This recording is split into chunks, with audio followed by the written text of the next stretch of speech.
للمرة الثانية يجمعني بكم مكتوب في هالليلة المباركة لليالي رمضان. هذه قصيدة قديمة كنت كتبتها تحكي على معاناة فلسطين.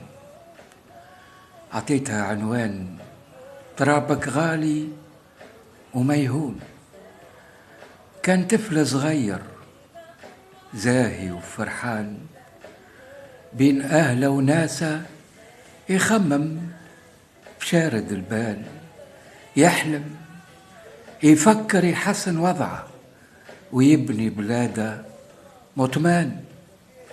احكوا لأخواته على الحلال والحرام، تربى بعز وشرف وكرامة، يجري ويركض مطمن ومطمان، ورا فراش البستان سالم حالم، آمن في وطن الأمان بين شجر اللوز والرمان. لا خوف ولا قهر ولا روح فكرت ولا هانت للانتحار، يضحك ويلعب بين أهله وناسه وصبيان قريته، مطمن ومطمان راضي بحاله وقسمه، وما هو عارف ايش مخبيه للزمان. غول غدار متربص بالصغار، وفي رمشة عين سبحان مغير الأحوال.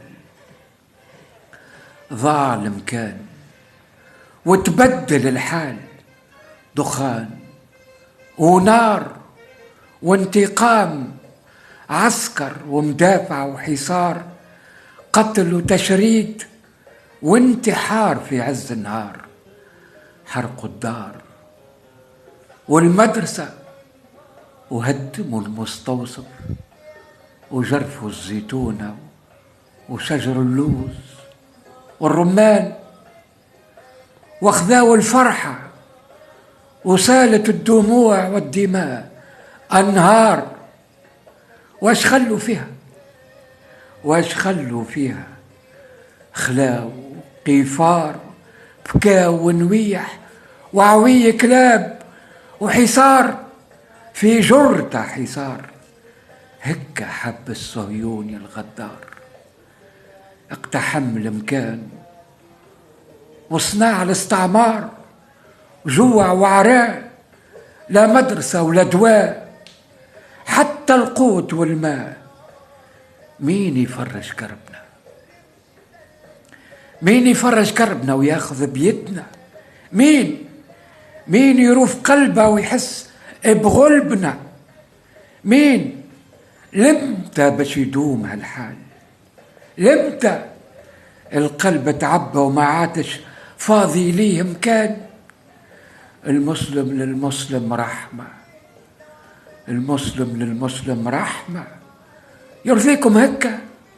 يرضيكم يعيش مقهور ومهان في بلاده ووطنه وبين ناسه؟ وينكم يا عربان؟ وينكم يا عرب؟ تركتونا بروحنا نعاني في الاستعمار. لينا رب عالم بحالنا، وهو حامي الديار. والله ترابك سخون، والله ترابك سخون، والروح ما تهون. مهما حاول الصهيوني الجبال، راكي باقية وفي البال. والله ما تهون يا وطني يا فلسطين، وطن الأحرار.